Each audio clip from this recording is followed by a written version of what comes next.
सवाल ये खड़ा होता है कि आखिर बीजेपी को कैसे पता कि 400 पार। भारतीय जनता पार्टी की औकात बिना बेईमानी के एक छोटा सा मेयर का चुनाव जीतने की नहीं है, पूरे देश को बेचने की तैयारी में लगे हुए हैं। बीजेपी अगर सत्ता में आएगी तो बेईमानी की बदौलत आएगी, ये बात मैं आज आपको लिख कर दे रहा हूं। ये भारतीय जनता पार्टी के नेता ऐसे हैं, इनको कोई बस की टिकट न दे, कंडक्टर इनको लात मार के बस से उतार दे और ये मेंबर ऑफ पार्लियामेंट की टिकट ले रहे हैं। जनता बीजेपी के पक्ष में तो बिल्कुल नहीं है। अपने बच्चों का पेट कटवाने के लिए बीजेपी को पसंद करेगी या किसानों की हत्या करवाने के लिए बीजेपी को पसंद करेगी, छोड़ना पड़ा मजबूरी में। और यही होगा अरविंद केजरीवाल के साथ, यही होगा हेमंत सोरेन के साथ। आप देखते तो जाइए, ये माफी मांग के जाएंगे। भ्रष्टाचारी जो हैं सब बीजेपी के अंदर घुसे हैं।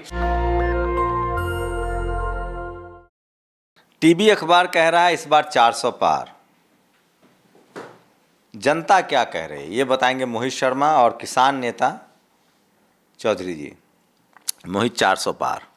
देखिए, सबसे पहली बात तो सबसे बड़ा सवाल यह खड़ा होता है कि आखिर बीजेपी को कैसे पता कि 400 पार। 400 पार वाला कोई काम तो देश के अंदर हुआ नहीं है। ना देश के अंदर वो विकास नजर आ रहा, ना देश के अंदर वो एजुकेशन नजर आ रही, ना देश के अंदर वो डेवलपमेंट नजर आ रहा। तो 400 पार किस बेस पर? क्या हिंदू मुसलमान के बेस पर ही 400 पार पहुंच जाएंगे? अगर हिंदू मुसलमान की बात करें तो हिंदू मुसलमान के नाम पर बीजेपी को कोई वोट नहीं मिलना है, तो 400 पर कैसे जा रहे हैं? पूरे देश के अंदर सबको पता है कि भारतीय जनता पार्टी की औकात बिना बेईमानी के एक छोटा सा मेयर का चुनाव जीतने की नहीं है। तो ये तो फिर भी मेंबर ऑफ पार्लियामेंट का इलेक्शन है। बेईमानी से मेयर का चुनाव जीता चंडीगढ़ में आपने देखा नहीं? अगर सुप्रीम कोर्ट नहीं होता, चीफ जस्टिस नहीं होते, तो आप ये समझ लीजिए कि मेयर का चुनाव भी ये बेईमानी से जीत गए थे। तो जो पार्टी एक छोटा सा मेयर का चुनाव बिना बेईमानी के नहीं जीत सकती, वो पार्टी इतना बड़ा चुनाव, मेंबर ऑफ पार्लियामेंट का चुनाव जो डिसाइड करता है who is this prime minister of India, कि कौन भारत देश का प्रधानमंत्री होगा, वो चुनाव जीत पाएगी बीजेपी? आपको लगता है? मोदी है तो मुमकिन है। मोदी है तो इस देश के अंदर व्यापारियों का, उद्योगपतियों का, उनका पेट भरना मुमकिन है। और गरीब के पेट, जो गरीब के बच्चों का पेट काट के ये अमीरों का पेट भरने का काम करें, पूरा देश देख रहा है। और जिस तरीके से विपक्ष के नेताओं को जेल के अंदर ठूसा जा रहा है, उनकी जबान पर लगाम लगाई जा रही है, अंकुश लगाया जा रहा है सीबीआई, ईडी, आईडी, आईबी के जरिए, ये पूरा देश देख रहा है। आपको लगता है कहीं से देश के अंदर डेमोक्रेसी अब बची हुई भी है? जो थोड़ी बहुत जो डेमोक्रेसी है उसको भी बीजेपी समाप्त करने में लगी हुई है। कोई बीजेपी का नेता निकल कर आकर बोल देता है कि अगर हमारी 400 प्लस सीटें आ गई तो हम इस देश में संविधान बदल देंगे। अरे तुम्हारे बाप की औकात है संविधान बदल दोगे तुम? है संविधान में मजाक है कि आप बदल दोगे? तो ये जिस तरीके से ऊटपटांग बयान दे रहे हैं, ये साफ इनकी मंशा ये है कि जब की बार अब ये जब रिपीट करेंगे सरकार में तो ये पूरे देश को बेचने की तैयारी में लगे हुए हैं। मोदी के पास गठबंधन है। जयंत चौधरी है किसान नेता जी।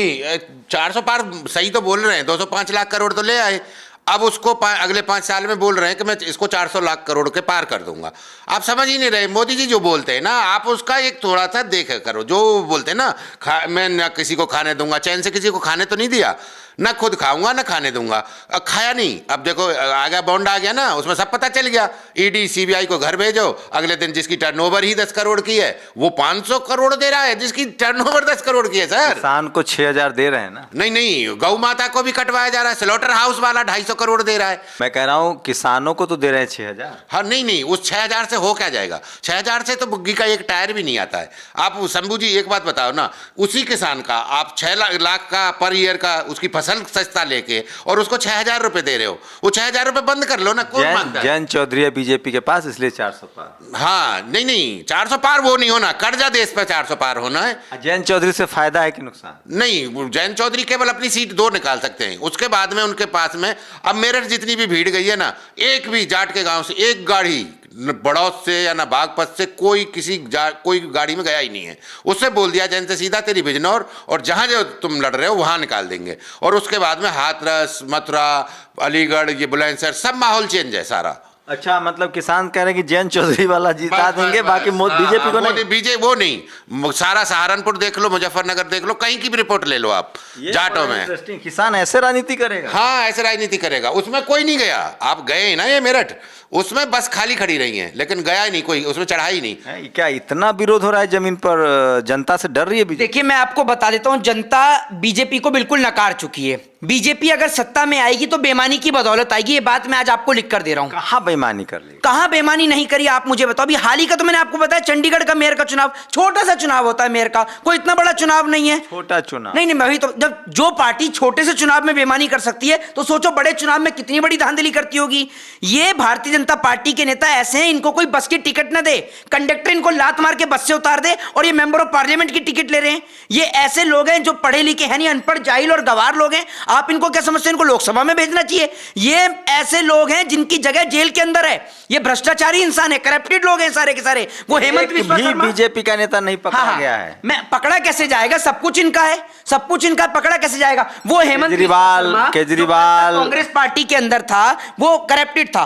जैसी बीजेपी ज्वाइन करी, मोदी वॉशिंग पाउडर से नहाया, उसके बाद सारे करप्शन तो कह दिया है निर्मला सीतारमण ने कि हमारी पार्टी में सबका स्वागत है। हाँ सबका स्वागत है। तो आप एक काम करिए ना, आप अपने ट्विटर हैंडल से ऑफिशियली डाल दीजिए नरेंद्र मोदी जी कि इस देश के अंदर एक ही पार्टी रहेगी और कोई पार्टी नहीं रहेगी, कोई डेमोक्रेसी नहीं रहेगी। आप कह दीजिए डायरेक्ट, फिर कोई आपका विरोध ही नहीं करेगा। ये डेमोक्रेसी कहां बची है? जब विपक्ष को उठा के जेल में बंद कर दोगे तो डेमोक्रेसी बचेगी देश के अंदर। उन्होंने कहा इलेक्ट्रल बॉन्ड पर नाचने वाले पछताएंगे। अच्छा, इलेक्ट्रल बॉन्ड पे नाचने वाले पछताएंगे। इलेक्ट्रल बॉन्ड के नाम पर किसने पैसा उठाया है? आप मुझे ये बताइए ना। जिस कंपनी का टर्नओवर 10 करोड़ रुपए का है, वो 500 करोड़ रुपए के बॉन्ड ले रही है। जिस बेस पर अरविंद केजरीवाल को अरेस्ट किया गया, उसने भारतीय जनता पार्टी को बॉन्ड दिया है। आप मुझे बताइए ना, क्यों उस बेस पर उनसे पूछताछ तो नहीं हो रही? राहुल गांधी कह रहे हैं 180 सीट।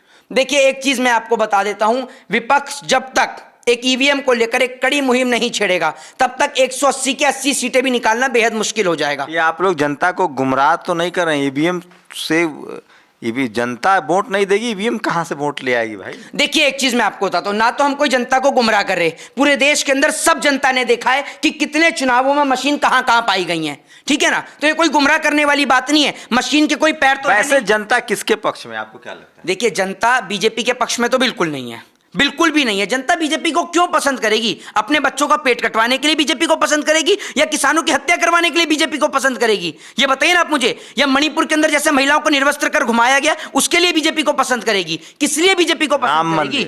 है राम मंदिर। तो राम मंदिर मोदी ने बनाया है। राम मंदिर में क्या मोदी जी मिस्त्री लगे हुए थे या कोर्ट का फैसला नरेंद्र मोदी ने सुनाया है? मोदी जज थे क्या राम मंदिर के फैसले में? 370 हटाकर कौन सा एहसान कर दिया? एक बात आप मुझे बताओ, आर्टिकल 370 हटाया, पूरे देश के अंदर एक माहौल क्रिएट किया गया कि कोई भी कश्मीर में प्लॉट खरीद सकता है। आर्टिकल 370 हटाने का मकसद सिर्फ एकमात्र यह था कि अंबानी और अडानी का बिजनेस वहां स्टैब्लिश हो सके, वो वहां पर मकान खरीद सके, फैक्ट्री खरीद सके, जमीन खरीद सके, ताकि उनका बिजनेस वहां पर स्टैब्लिश हो सके। जम्मू कश्मीर के एक भी व्यक्ति को वहां फायदा नहीं पहुंचा। और बताइए कोई काम मोदी जी का? योगी ने कहा है कर्फ्यू या कावर है?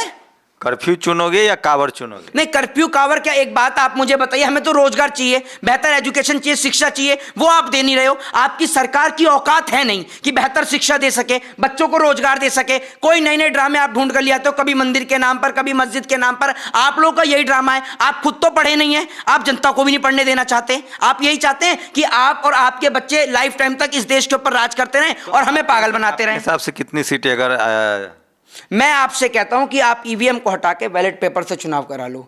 मैं इस बात को दावे से कह देता हूं कि नरेंद्र मोदी का खुद का, जो कि बनारस, जो कि हिंदुओं की सीट है, वहां से मोदी का जीतना ही मुश्किल हो जाएगा। यह बात मैं दावे से कह रहा हूं। और वरना नरेंद्र मोदी जी को मैं खुली चुनौती दे रहा हूं कि पंजाब की कोई सी भी सीट पसंद कर लें और बैलेट पेपर से चुनाव करके अपने कोई सी भी पार्टी का बड़े से बड़ा धुरंधर खड़ा कर दे पंजाब से। कितनी सीटें? इनकी नानी याद आ जाएगी।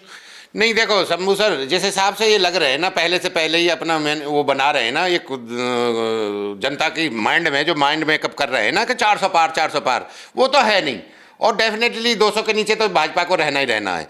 थोड़ा सा ये है कि जो विपक्ष है ना हमारा, वो एग्रेसिव नहीं है। एग्रेसिव क्या, एक मीटिंग कर देता है फिर 4 महीने गायब हो जाता है, फिर एक मीटिंग कर जाता है फिर 4 महीने गायब हो जाता है। दूसरी बात, जो हमारी राष्ट्रीय पार्टी है ना, जो भाजपा कर रही है, जो वही मनुवादी, वही ऊपर वाले 15% वालों को ही सारी वोट सीट दी जा रही है। अब आप देख रहे हो कांग्रेस भी उसी पद चिन्ह पर चल रही है। वो कहती कुछ है और करती कुछ है। अब कह तो रहे हैं कि हम एक्सरे करवाएंगे, लेकिन एक्सरे तो तुम वोट जब सीट डिस्ट्रीब्यूट कर रहे हो कि जो भी कास्ट कम्बिनेशन बनाना चाहिए था, वो कास्ट कम्बिनेशन नहीं बना पा रही।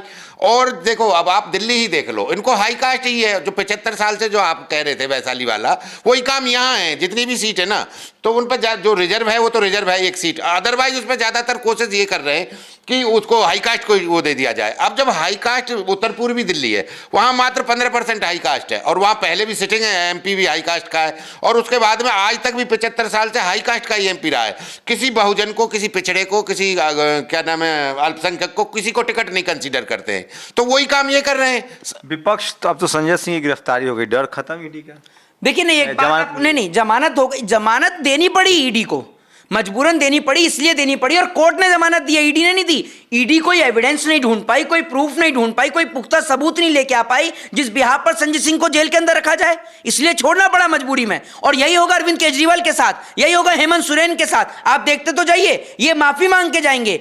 ये कोई भ्रष्टाचार नहीं हुआ, भ्रष्टाचारी जो हैं सब बीजेपी के अंदर घुसे हैं। और बीजेपी को कोई भी, ये जितने भी पार्टी के नेता है ना, हेमंत विश्वा शर्मा से अगर आप अकेले में पूछ लोगे तो कहेगा बीजेपी से बदतर पार्टी कोई नहीं है। ये बात मैं लिख के दे रहा हूं। आप अजीत पवार से कोने में ले आके पूछ लो, वो कहेगा बीजेपी से चोर पार्टी कोई नहीं है। ये सबको डराकर पार्टी ज्वाइन कराई गई है कि या तो हमारी पार्टी में आओ, नहीं तो जेल की सलाखों के पीछे जाओ। सबको डराकर पार्टी ज्वाइन कराइए। कौन करेगा बीजेपी ज्वाइन? किस लिए करेगा? इनकी पार्टी के नेता बलात्कारी। ठीक है, दूसरी बात, ये दोनों जो गुजराती लोग हैं, ये देश को बेचने में कोई कसर नहीं छोड़ रहे, इनको लोग चुनेंगे।